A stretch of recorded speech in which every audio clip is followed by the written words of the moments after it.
Welcome to the Private School Leader Podcast, where private school leaders learn how to thrive and not just survive as they serve and lead their schools. I'm your host, Mark Minkus. I want to start today's episode by asking you a question. How old were you when you had your first checking account? I want to say that I was around 14 years old, and I had the little checkbook and had the actual deposit slips and the little bank account book and all those things. Everything was paper back then. And you know how this works. Ever since you've had a checking account, you know that you make deposits and you make withdrawals. And with the deposits, most of the time now it's direct deposit. And then when you go to the grocery store or go out to eat or put something on your card, you make a withdrawal. And there has to be enough money in the account to cover the withdrawal. Or you bounce the check or the card is declined. Your teachers have emotional bank accounts and you are the banker. So again, as the leader of your private school, the leader of your independent school, your teachers have emotional bank accounts, and you are the banker. And just like regular bank accounts, you make deposits in the emotional bank accounts of your teachers, but you also make withdrawals. Sometimes we make withdrawals without even knowing or realizing.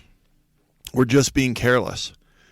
But we can be intentional about making deposits. And sometimes, just like a regular bank account, we can also overdraw that account, and then that causes damage to our relationship with our teachers. So, on today's episode of the Private School Leader Podcast, we are going to discuss the 10 ways to make deposits in your teachers' emotional bank accounts. But before we get into that, I just wanted to let you know about a free gift that I've created for you. It's a free resource, and it's called the Top 6 Ways to Protect Your School from a Lawsuit. Sometimes people ask me, what's the most important part of my job? And sometimes my answer surprises them, and I say, to protect our school from litigation. And it's not keeping kids emotionally safe, although that's true. It's not all the other list of things that are important responsibilities for me. But if you had to put me on the spot and ask me a question, what's my most important responsibility? It's to protect our school from litigation, because if we lose a big multi-million-dollar lawsuit, we're not going to have a school. And so litigation is expensive, it's time-consuming, it's stressful. And so I've created what I hope to be a common sense guide that will help you be more intentional and proactive at your school when it comes to protecting yourself against lawsuits. And you can grab the 6 ways to protect your school from a lawsuit over at theprivateschoolleader.com/lawsuit. Again, that's a free gift to you for just listening to the podcast, and I really, really appreciate you taking time out of your day. So let's talk about those 10 ways that we can make deposits in the emotional bank accounts of our teachers. Number 1, smile. Number 2, treat them like people, and that has to do with empathy. Number 3, recognize their hard work. Number 4, offer practical help. Number 5, listen and validate their feelings. Number 6, notice, remember, and encourage. Number 7, communicate clearly. Number 8, protect their teaching time. Number 9, say thank you. And number 10, apologize. So, again, before we jump into that, just a reminder that the show notes, all of this will be broken down for you, so you don't have to try to remember these 10 things, but theprivateschoolleader.com/episode 21 is where you will find the show notes. So, number 1 is smile. Mother Teresa once said, "We will never know all the good that a simple smile can do." And there are well-known benefits to smiling for you physically. I was reading a blog post from nurtureyoursmile.com, and it was listing the benefits of smiling. It can reduce stress, help heart health, lower blood pressure, boost your immune system by decreasing cortisol in the body. A simple smile, genuine or forced, prompts the brain to produce endorphins and serotonin, causing positive emotions, unquote. Well, we know that, but several scientists have done research that they've noticed that when someone smiles at us, that the part of our brain that controls feelings of reward is activated. So when someone smiles at me, there's a part of my brain that controls a feeling of being rewarded, and that part of my brain is activated. So literally, if we receive a smile, someone smiles at us, we may feel like we've been given a prize or given some sort of reward or recognition. And so I want you to use your imagination for a moment. Let's say it's the first day on a new job. Maybe you're at a new school, or think back to, maybe when you were in college and you had a part-time job, walk into that place, you don't know anybody. Maybe it's a dinner party where you don't really know people. You're at a conference and you're feeling awkward, and someone just walks up to you and smiles and says hello.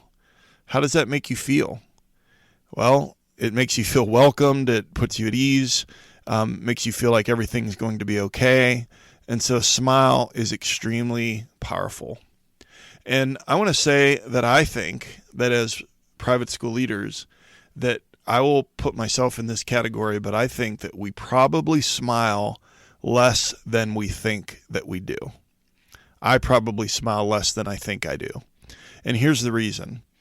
It's because we're busy. We're busy, we're distracted, we're always on our way to that next meeting or to solve that next problem. And when we're concentrating, when we're busy, when we're focused, when we're distracted, we're much less likely to smile.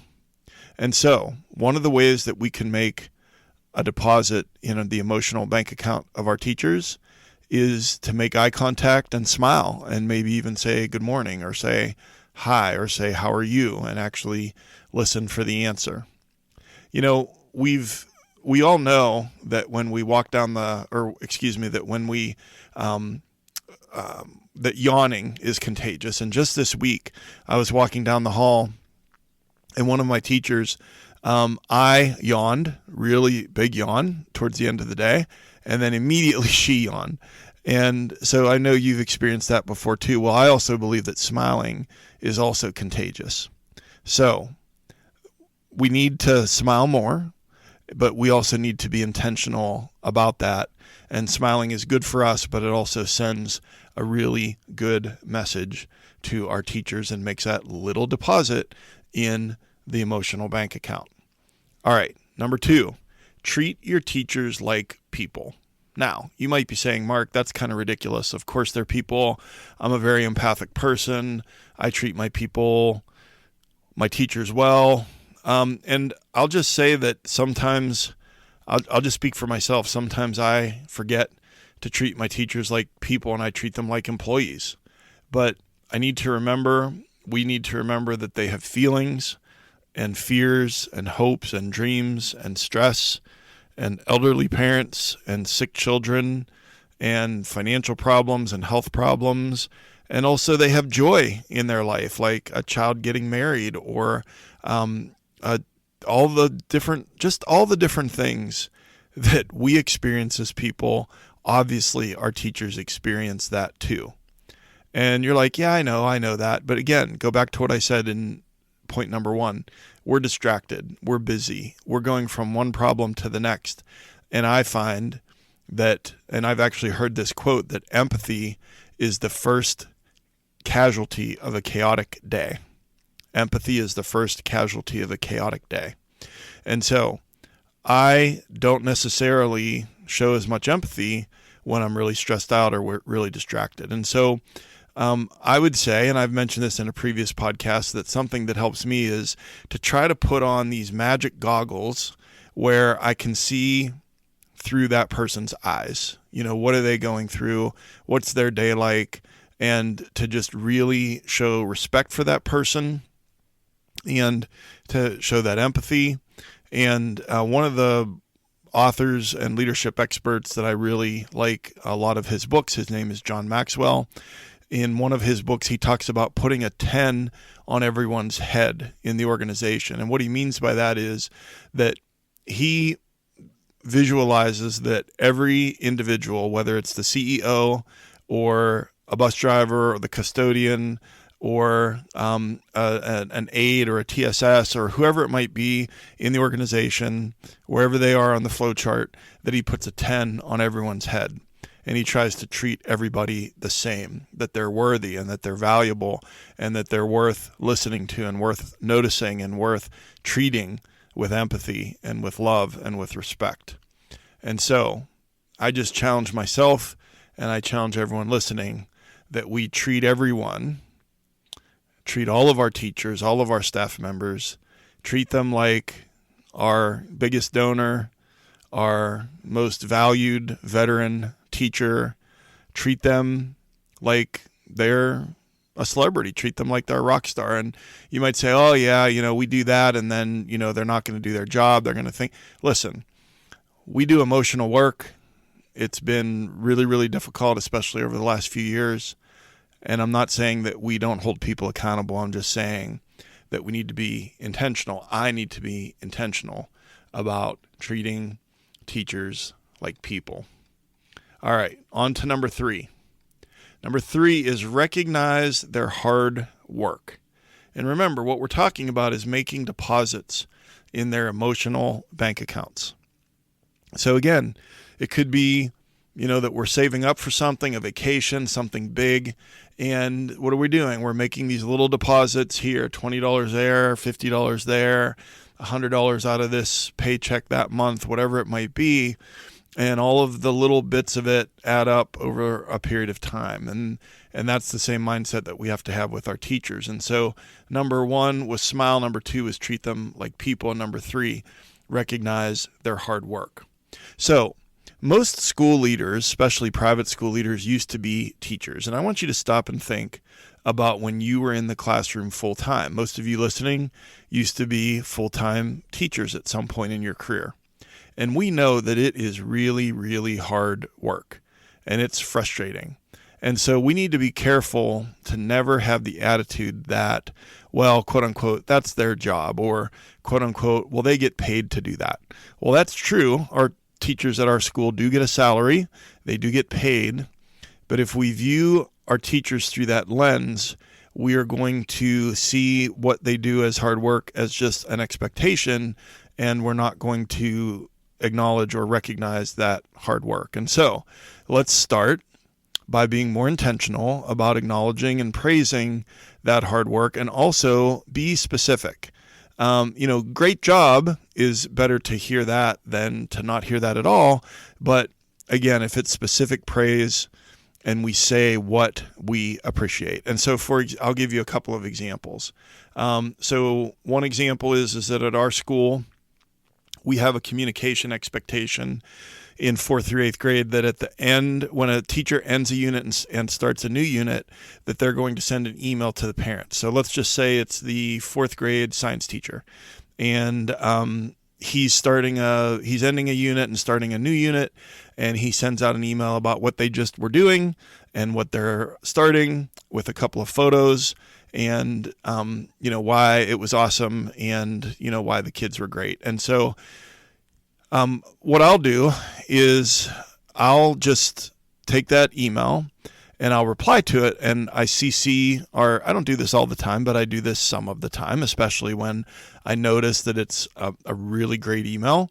I'll CC our head of school and our communications director, and then I'll just say, hey, I'll acknowledge, I know that you don't have time to do this.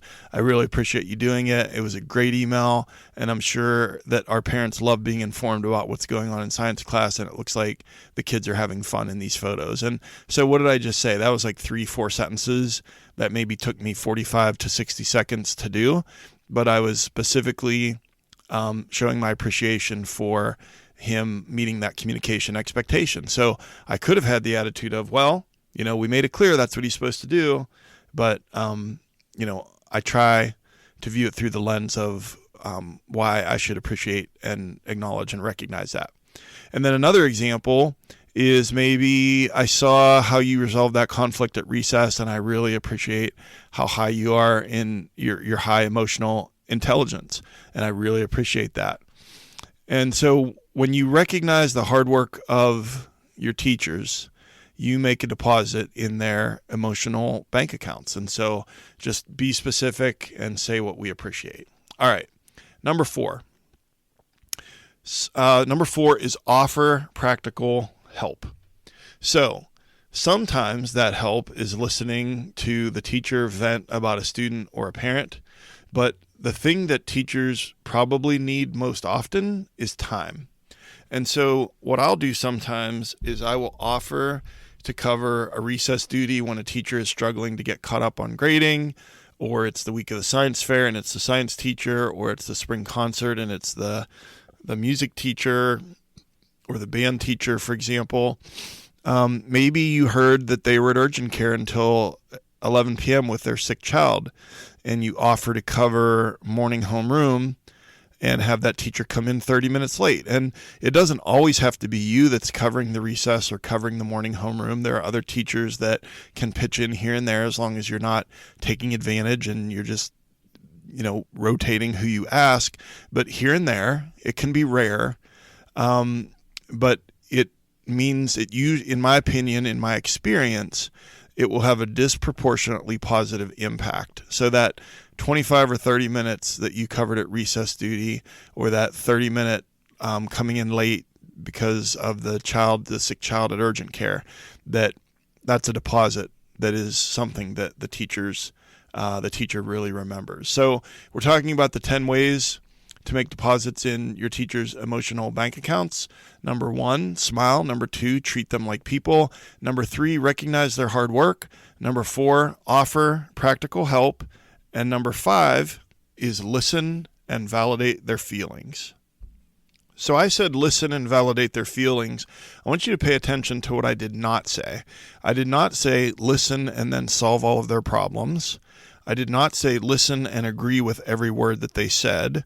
I did not say listen and absolve them of all of their job responsibilities. I said listen and validate their feelings. That's how you make a deposit. So you listen, first of all. Active listening body language, you're not using your device, and you're not listening with the intent to respond. If you're listening with the intent to respond, you are not listening, because the brain can only efficiently do one thing at a time.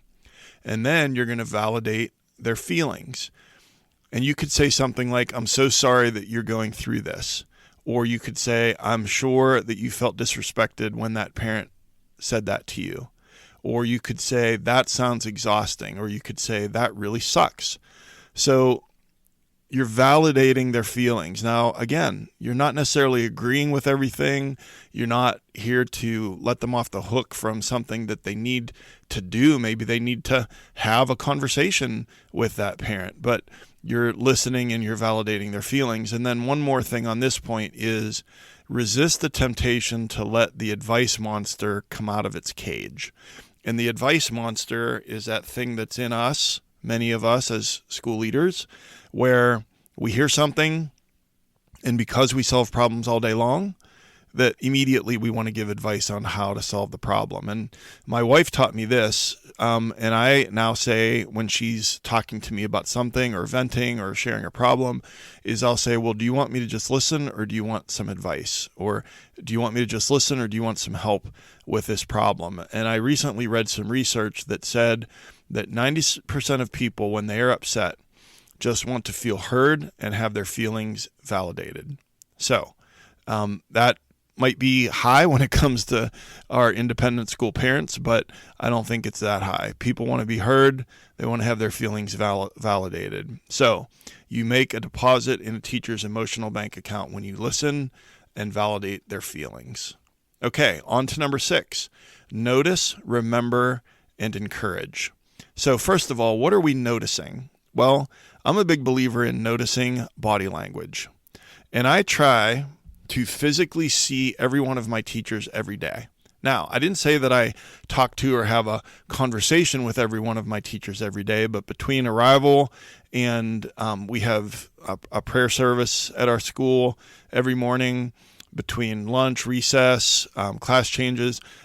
I'm not always successful, but I really try to, at least even at a distance, physically see every one of my teachers every day and to just read their body language. So what message are they sending as far as their energy level, maybe at the beginning of the day, or what are they looking like at the end of the day? Tone of voice, attitude, level of patience, their volume level with the kids or with their colleagues. There's a lot that you can notice. There's a lot that's going on, and be aware of what's going on and to notice what's going on. And one of the big ways to do that is to be visible. And I know that sometimes we get stuck in our office and we have good intentions about getting out into the school more, but to be visible and to notice what's going on with our teachers, especially their body language. So that's the first thing. Second thing is to remember. So remember something great or something hard. So for example, one of your teachers, their daughter graduated from college over the weekend, or one of your teachers, their husband had gallbladder surgery on Tuesday afternoon, or their elderly parent was moving into a nursing home over the weekend. And you might say, well, how am I supposed to remember that when I hear about it and then ask them about it 3 days later? Well, I'll just tell you what I do. When I'm out and about in the school and I have those casual conversations, I'll just pull out my phone and send myself a quick email, and I'll put on the subject line, Jane's husband surgery Tuesday, something like that. Very brief, a few words. And then when I'm back at my desk, then I am working on email at my scheduled times of the day. And then I schedule that, and maybe from 10 a.m. to 10:03 a.m. on Wednesday morning, I'll ask, how was your husband's gallbladder surgery? How did the surgery go? Or Monday at 10 a.m., it'll say Henry's daughter. Or Wednesday at 11 a.m., it'll say something about the elderly parent that moved into the nursing home. And so I ask, and sometimes I remember, but listen, there is no way that I'm going to remember these things. There is no way, in my opinion, that you're going to remember these things. We have good intentions, but I'm a big believer that you can schedule your good intentions. And then when you remember and you ask, then you're making, in my opinion, a big deposit in that teacher's emotional bank account because you remembered and you asked and you treated them like a human being. And then the third thing is to encourage. So I'm a big believer in encouragement, be it face-to-face or a handwritten note or a text or an email. I put those in that order on purpose because that's best to worst. But the one on here that's worst is still 100 times better than not at all. So face-to-face is best. Little handwritten note, I know those take time. But a text or an email, and when I say email, it doesn't have to be a manifesto. It can be a couple of sentences.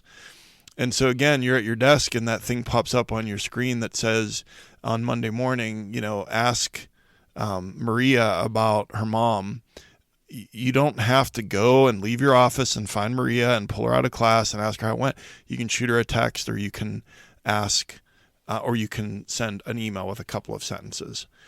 You can congratulate Henry on his daughter's graduation, and all of these other things. So a couple of other tips, buy some sympathy cards in bulk, like a dozen or 20 or what have you from Amazon. Those are generally fairly inexpensive because people have family members that pass away. And again, we all have good intentions about sending a sympathy card, but it's 100 times more likely that you're actually going to do it if you have a package of 12 sympathy cards in your desk drawer. Also have a bunch of blank thank you cards in your desk, and then be intentional about using them. In episode 1 of this podcast, I talked about live the quote. And the quote was from Maya Angelou, and it said, people will forget what you said, people will forget what you did, but people will never forget how you made them feel. So when I'm trying to interact with one of my teachers, or a parent for that matter, or a student, I try really hard to think about how will this interaction make them feel. Will they feel heard? Will they feel validated? Will they feel noticed? Will they feel like a human being? Will they feel appreciated? So again, on this section, it's notice, remember, and encourage. Okay, number 7, communicate clearly. So teachers want to know what's going on, and we know that predictability and support makes us feel emotionally safe. And let's face it, our schools can be organized chaos, and some of that is unavoidable. But do you have a daily memo at your school? Well, if you do, you can make sure that that is a reliable and accurate source of information. Maybe it's the office staff that's responsible for the memo. Well, you can make sure that the admins that are supposed to get them that reliable information, including early dismissals for sports or extra rehearsals for the concert, all of those things need to be in that daily memo or whatever you use at your school for regular communication. So communicate clearly. At my old school, we had a stage that was in the gym, and there would sometimes be a PE class going on, and then there would be a class that would walk in for a concert rehearsal during concert season, and that would cause conflict, and it was because of poor communication and multi-use spaces, and the people who use those spaces in particular we're making withdrawals from their emotional bank account when everything is chaotic and unpredictable and last minute because of poor communication. This is also true with one-on-one conversations about our clear communication. Author Brené Brown says, "Clear is kind, unclear is unkind." So being indirect does not protect anyone's feelings. It just leads to misunderstandings. And earlier in our marriage, my wife would say something like, "Wow, I really need some groceries around here." And she really wanted me to offer to go to the grocery store, but early in our marriage, I didn't know that. And so we figured that out, and now we're more clear with each other. But if you want one of your teachers to do something, you need to ask them clearly to do the thing, not be indirect, hope they got the message, and then be annoyed with them when they don't do the thing. So when you communicate clearly, you make a deposit in your teacher's emotional bank account. All right, we're talking about the 10 ways to make deposits in your teacher's emotional bank accounts. Number 1, smile. Number 2, treat them like people. Number 3, recognize their hard work. Number 4, offer practical help. Number 5, listen and validate their feelings. Number 6, notice, remember, and encourage. Number 7, communicate clearly. And number 8, protect their teaching time. So teachers want to teach. They do a lot of planning. They have a curriculum. They have special projects. They have a scope and sequence. They have a timeline. They know how much time they have before this break or before the end of the grading period. And so when things happen, especially with little notice like assemblies or early dismissals for sports or an extra rehearsal for a special program at school or a concert or any of the other things that can take away teaching time, those can be withdrawals from the emotional bank account, because then the message that we're sending is that what they're doing is not important. And I'll give you an example. At my previous school, we had different student organizations that sold lunch. So, for example, student council or NHS or the senior class, they would be responsible for selling lunch on different days of the week. And the period before lunch, there would be different kids that would leave class to go set up for lunch.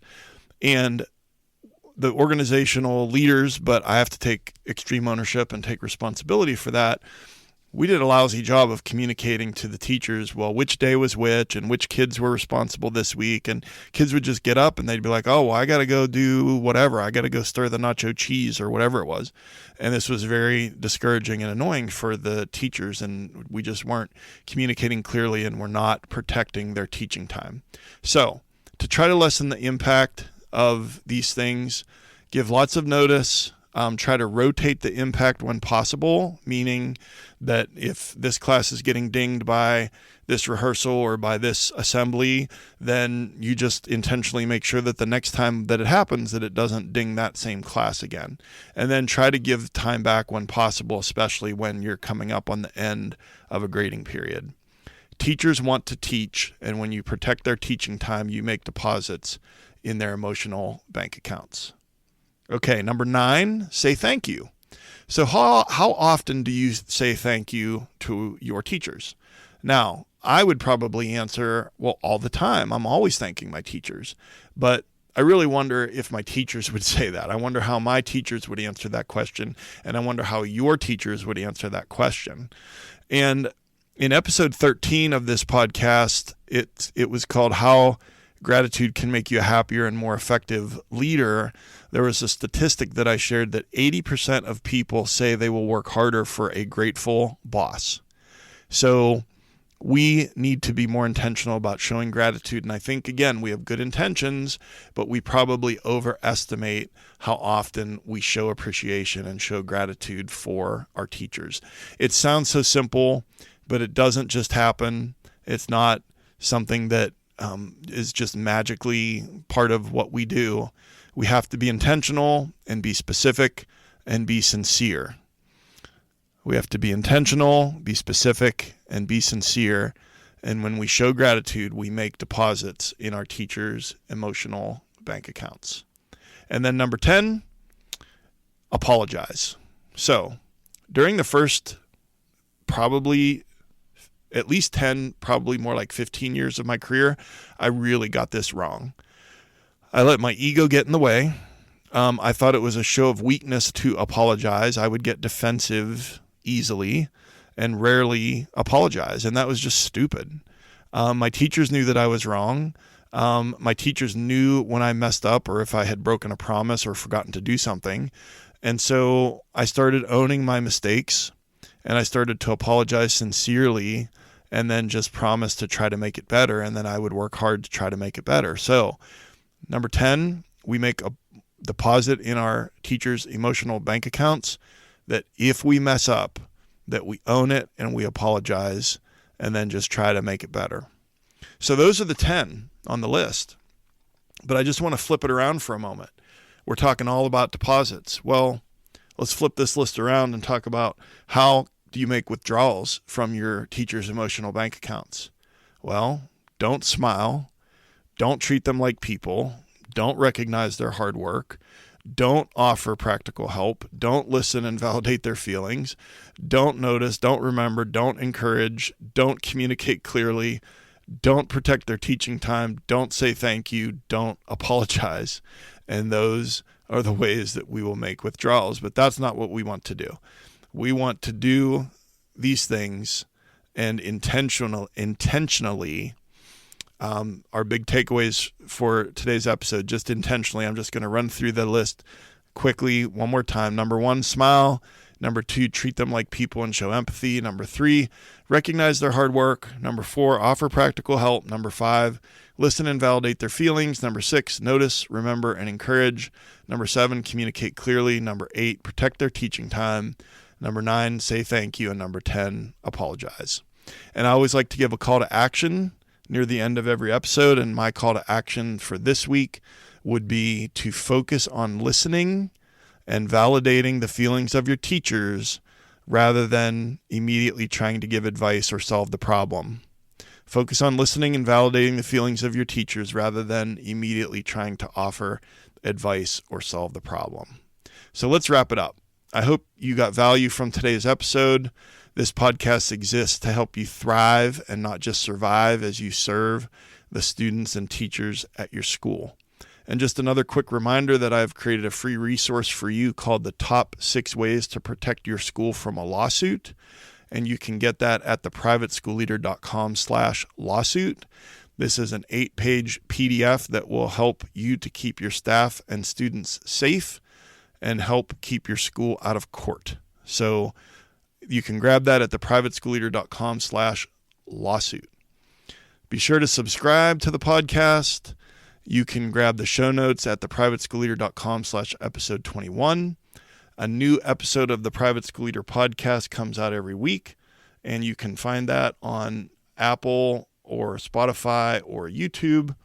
And also, I just wanted to remind you that I'm on Instagram at the Private School Leader, on Twitter at the PS Leader. Also, I'd love for you to email me. My email address is mark.o.minkus@gmail.com, mark.o.minkus@gmail.com. if you've gotten any value, or if you have a question or need a pep talk or have a suggestion for a future episode. And I've been your host, Mark Minkus. I want to say that I appreciate you and the hard work as you serve your school. Thank you so much for taking time to listen to this episode, and I will see you next time on the Private School Leader Podcast.